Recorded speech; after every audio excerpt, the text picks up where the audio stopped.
जय श्री राम, जय बागेश्वर धाम, जय गुरु कृपा।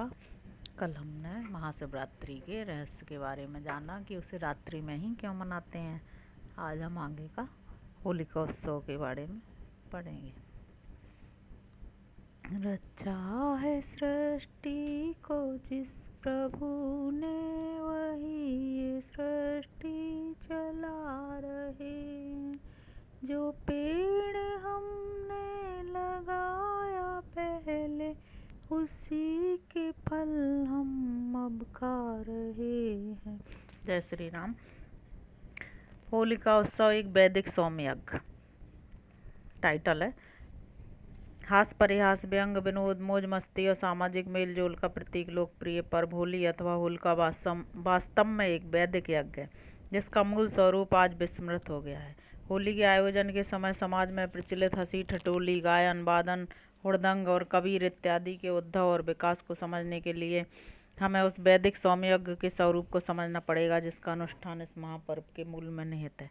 वैदिक यज्ञों में सोम यज्ञ सर्वोपरि है। वैदिक काल में प्रचुरता से उपलब्ध सोमलता का रस निचोड़कर उससे जो यज्ञ संपन्न किए जाते थे वे सोम यज्ञ कहे गए हैं। यह सोमलता कालांतर में लुप्त हो गई। ब्राह्मण ग्रंथों में इसके अनेक विकल्प दिए गए हैं जिनमें पुतीक और अर्जुन वृक्ष मुख्य है। अर्जुन वृक्ष को हृदय के लिए अत्यंत शक्तिप्रद माना गया है। आयुर्वेद में इसकी छाल के हृदय रोगों के निवारण के संदर्भ में विशेष प्रशंसा की गई है। महाराष्ट्र में संप्रति सोमयागों के अनुष्ठान में रासेर नामक वनस्पति का प्रयोग किया जाता है। सोमरस इतना शक्तिवर्धक और उल्लासकारक होता था कि उसका पान कर वैदिक ऋषियों को अमरता जैसी आनंद अनुभूति होती थी। इन सोमयागों के 3 प्रमुख भेद थे, एकाह, अहीन और सत्रयाग। यह वर्गीकरण अनुष्ठान दिवसों की संख्या के आधार पर है। सत्रयाग का अनुष्ठान पूरे वर्ष भर चलता था। उनमें प्रमुख रूप से ऋत्विक गण ही भाग लेते थे और यज्ञ का फल ही दक्षिणा के रूप में मान्य था। गवामयन भी इसी प्रकार का एक सत्रयाग है जिसका अनुष्ठान 360 दिनों में संपन्न होता है। इसका उपांत्य अंतिम दिन से पूर्व का दिन महाव्रत कहलाता है। महाव्रत में प्राप्त महाशब्द वास्तव में प्रजापति का घोतक है जो वैदिक परंपरा में संवत्सर के अधिष्ठाता माने जाते हैं और उन्हीं पर संपूर्ण वर्ष की सुख समृद्धि निर्भर है। महाव्रत के अनुष्ठान का प्रयोजन वस्तुतः इन प्रजापति को प्रसन्न करना है। महाव्रत के अनुष्ठान के दिन वर्ष भर यज्ञानुष्ठान में व्यस्त श्रांत क्लांत ऋत्विक गण अपना मनोविनोद करते थे। इस दिन यज्ञ अनुष्ठान के साथ कुछ ऐसे आमोद प्रमोदपूर्ण कृत्य भी किए जाते थे जिनका प्रयोजन आनंद और उल्लासमय वातावरण की सृष्टि करना है। होलिका उत्सव इसी महाव्रत की परंपरा का संवाहक है। होली में जलाई जाने वाली आग यज्ञ वेदी में निहित अग्नि का प्रतीक है। वैदिक युग में इस यज्ञ वेदी के समीप एक उदम्बर वृक्ष गूलर की टहनी गाड़ी जाती थी क्योंकि गूलर का फल माधुर गुण की दृष्टि से सर्वोपरि माना जाता है। हरिश्चंद्रोपाख्यान में कहा गया है कि जो निरंतर चलता रहता है, कर्म में निरत रहता है, उसे गूलर के स्वादिष्ट फल खाने के लिए मिलते हैं। गूलर का फल इतना मीठा होता है कि पकते ही इसमें कीड़े पड़ने लगते हैं। गूलर वृक्ष की यह टहनी सामगान की मधुमेहता की प्रतीकात्मक अभिव्यक्ति करती थी। इसके नीचे बैठे हुए वेद पाठी अपनी अपनी शाखा के मंत्रों का पाठ करते थे। सामवेद के गायकों की 4 श्रेणियाँ थीं, उद्गाता, प्रस्तोता, प्रतिहर्ता और सुब्राह्म। पहले सामगान के अपने अपने भाग को गाते थे, फिर सभी मिलकर एक साथ समवेत रूप से गान करते थे। होली में लकड़ियों को चुनने से लगभग 2 सप्ताह पूर्व गाड़ी जाने वाली एरंड वृक्ष की टहनी इसी उदुम्बर की टहनी का प्रतीक है। धीरे धीरे जब गूलर वृक्ष का मिलना कठिन हो गया तो अन्य वृक्षों की टहनियाँ ओदुम्बरी के रूप में स्थापित की जाने लगी। एरंड एक ऐसा वृक्ष है जो सर्वत्र सुलभ माना गया है। संस्कृत में एक कहावत है जिसके अनुसार जहाँ कोई भी वृक्ष सुलभ ना हो वहाँ एरंड को ही वृक्ष मान लेना चाहिए। उद्गाता तो उदुम्बर काष्ठ से बनी आसंदी पर ही बैठकर सामगान करता है। सामगाताओं की यह मंडली महावेदी के विभिन्न स्थानों पर घूम घूम कर पृथक पृथक सामों का गान करती थी। सामगान के अतिरिक्त महाव्रत अनुष्ठान के दिन यज्ञ वेदी के चारों ओर सभी कोणों में दुदुम्बी अर्थात नगाड़े भी बजाए जाते थे। जल से भरे घड़े लिए हुए स्त्रियां इदम मधु इदम मधु, यह मधु है, यह मधु है, जिसका अर्थ है कहती हुई यज्ञ वेदी के चारों ओर नृत्य करती थीं।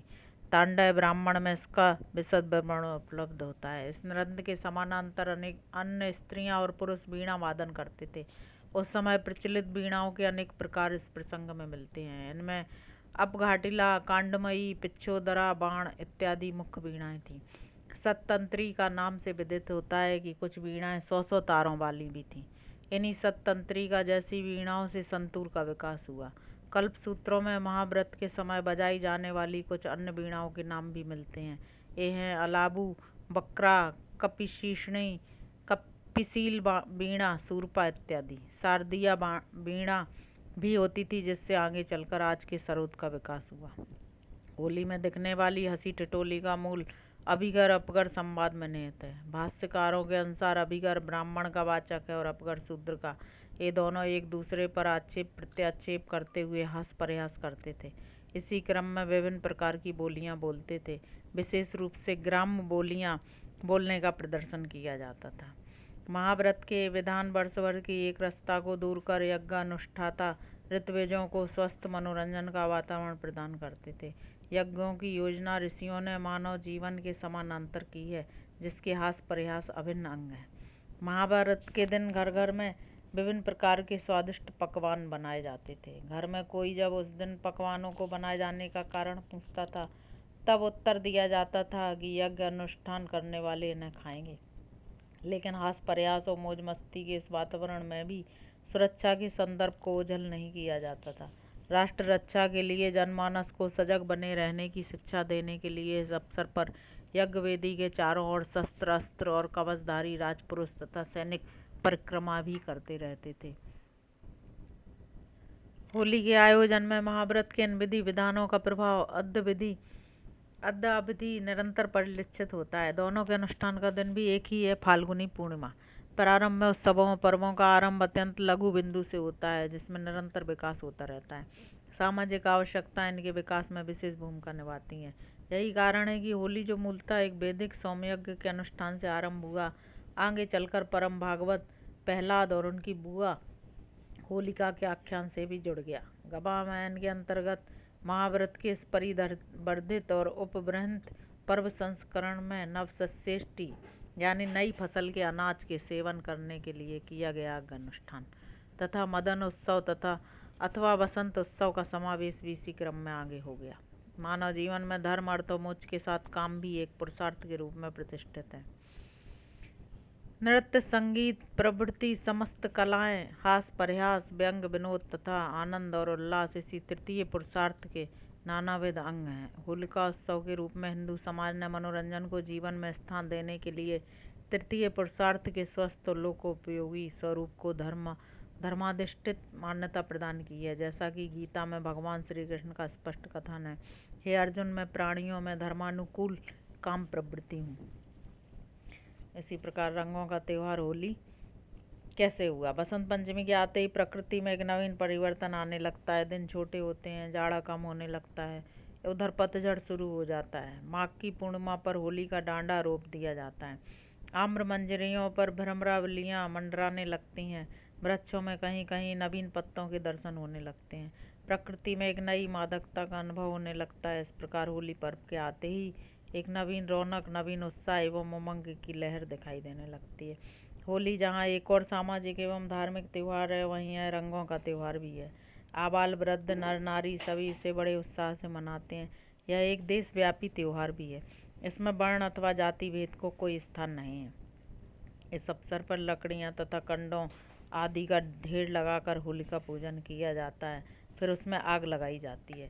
इस पर्व को नव अन्न इष्टि यज्ञ पर्व की भी कहा जाता है। खेत से नवीन अन्न को यज्ञ में हवन करके प्रसाद लेने की परंपरा भी है।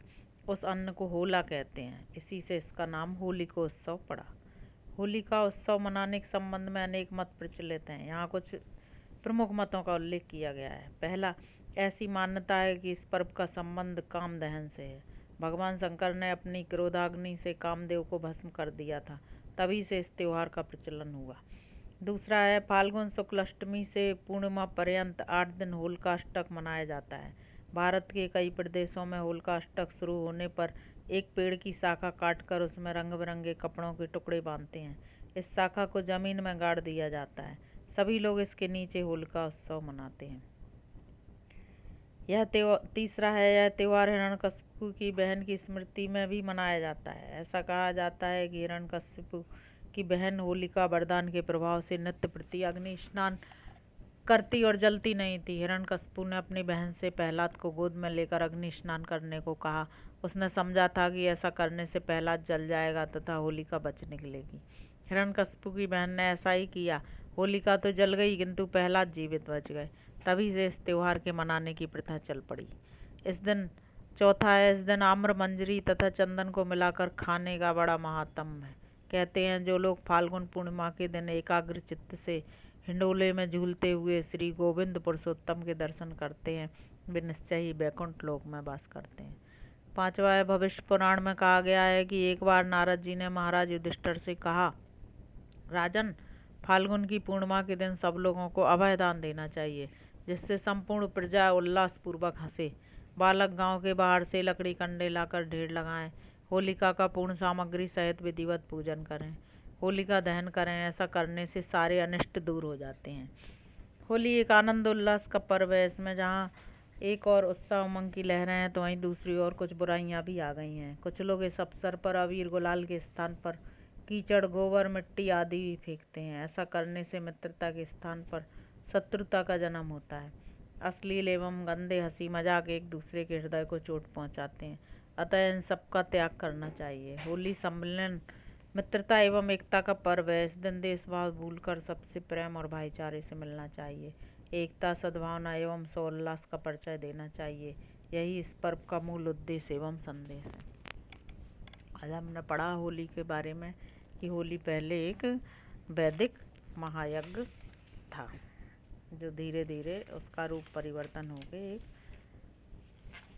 हंसी, खुशी और उल्लास का पर्व बन गया। जय श्री राम, जय बागेश्वर धाम, जय गुरु कृपा।